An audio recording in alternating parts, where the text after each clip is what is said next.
आष्टीत स्वाभिमानी दिनी शाही विवाह सोहळा पुस्तक भेट देऊन सामाजिक बांधिलकी जोपासली.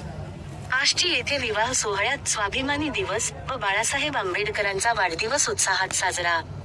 परतूर तालुक्यातील आष्टी गावात मे 10 या स्वाभिमानी दिनाचे औचित्य साधून आष्टीची जालना येथे एका आगळ्यावेगळ्या विवाह सोहळ्याचे आयोजन करण्यात आले होते. चळवळीतील खंदे कार्यकर्ते सौंदर्य नाना यांचे चिरंजीव वायू महेंद्र यांचा शुभविवाह मोठ्या उत्साहात पार पडला.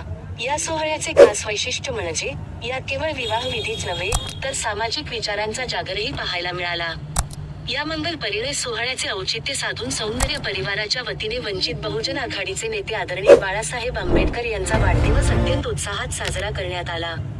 विशेष म्हणजे नवदाम्पत्य वधू आणि वर यांच्या हस्ते केक कापून साहेबांना शुभेच्छा देण्यात आल्या.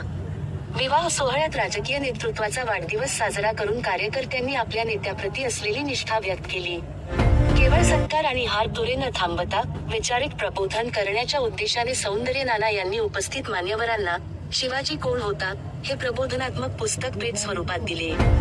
लग्नासारख्या कौटुंबिक सोहळ्यात ज्ञानाची भेट देऊन त्यांनी समाजासमोर एक नवा आदर्श ठेवला आहे. या सोहळ्याला जालना जिल्ह्यातील राजकीय आणि सामाजिक क्षेत्रातील अनेक दिग्गज उपस्थित होते. यामध्ये प्रामुख्याने वंचित बहुजन आघाडीचे जिल्हाध्यक्ष रामप्रसाद थोरात सर, शेख जमीर भाई, प्राध्यापक मोहन सौंदर्य, शिवाजी डोळस, अंकुशराव जाधव, धम्मानंद साळवे, बाबासाहेब गालफाडे, समाधान तोडके, हनुमंत दांडे, गणेश वैद्य, बाबासाहेब शिंदे, मोरे यांसह अनेक कार्यकर्ते आणि पदाधिकारी मोठ्या संख्येने उपस्थित होते. उपस्थित सर्व मान्यवरांनी नवदाम्पत्यास उदंड आयुष्य आणि सुखी सहजीवनासाठी शुभेच्छा दिल्या. या सोहळ्याची चर्चा सध्या संपूर्ण जिल्ह्यात होत आहे.